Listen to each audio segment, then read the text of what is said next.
Missing cars. It was a busy time for the little engines on the island of Sodor.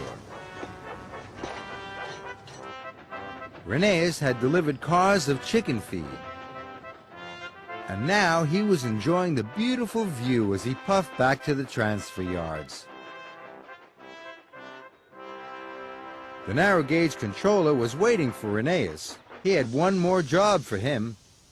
"I want you to take these cars of slate to Thomas at the wharf," said the narrow gauge controller.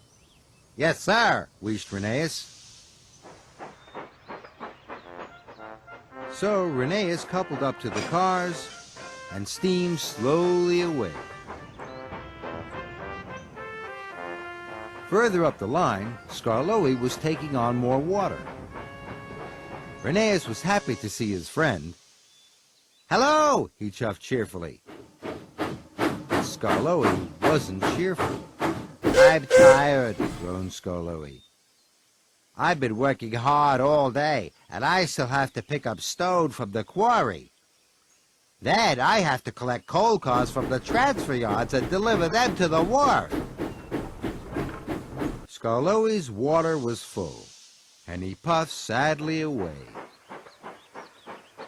Rheneas wanted to help his friend. Then an idea flew into his funnel. "I'm going to the wharf," he thought.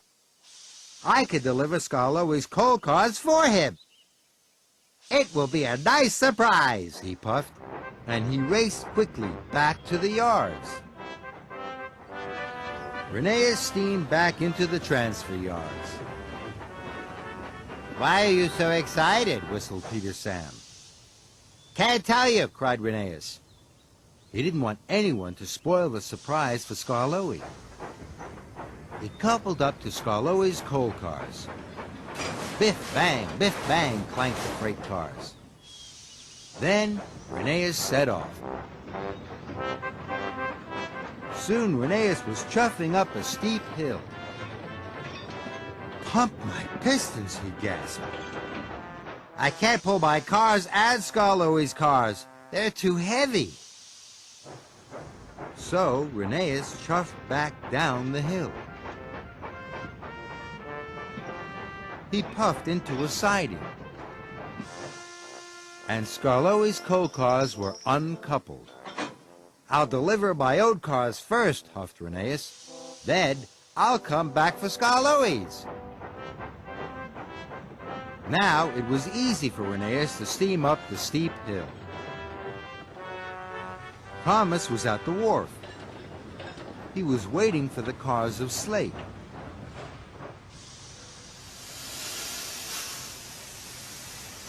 "Hurry up and uncouple these slate cars," wheezed Rheneas. "You're in a hurry, Rheneas," tooted Thomas. "I am," wheezed Rheneas. "But I can't tell you why. It's a surprise." As soon as the slate cars were uncoupled, Rheneas puffed away again.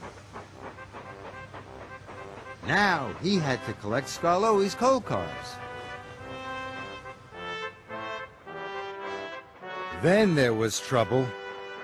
When Rheneas arrived at the siding, the cars weren't there. "Flatten my funnel," gasped Rheneas. "Where have they gone?" Rheneas was sure this was where he had left them. "I must find Skarloey's cars," he whistled. And Rheneas puffed quickly away. Rheneas searched high and low for the missing coal cars, but they were nowhere to be found. Rheneas was upset. Rheneas stopped at a signal. Skarloey puffed up. He looked very unhappy. "My coal cars have disappeared," Skarloey cried. "If I don't find them, I will have to go to the depot and tell the narrow gauge controller." Rheneas watched Skarloey puff sadly away. "I wanted to surprise Skarloey," Rheneas sighed. "But I've only made things worse." Rheneas felt terrible. He didn't want his friend to get into trouble. He knew what he must do. I must tell the other engines about my surprise. Maybe they can help me find the missing cars before Skarloey finds the narrow gauge controller. Rheneas arrived at the transfer yards. Sir Handel, Mighty Mac, and Rusty were there. Please help me, Rheneas whistled. Skarloey's trucks are missing, and it's all my fault. He told them all about his surprise. The other engines were happy to help. If we each look somewhere different, I know we'll find them, he tooted. Just then, Peter Sam puffed in with the missing cars. I found these cars at the bottom of the hill, chuffed Peter Sam. Do you know who left them there? I did, puffed Rheneas excitedly. Thank you, Peter Sam. Peter Sam was puzzled. And so was the narrow gauge controller. You told me the cars were missing, Skarloey, said the narrow gauge controller. He was surprised. Skarloey was surprised, too. They were, sir, wheezed Rheneas quickly. It was a surprise. I wanted to help Skarloey, but I didn't tell anyone what I was doing.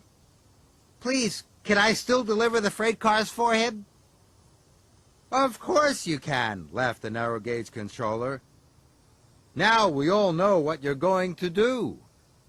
Rheneas smiled, and so did his friend Skarloey.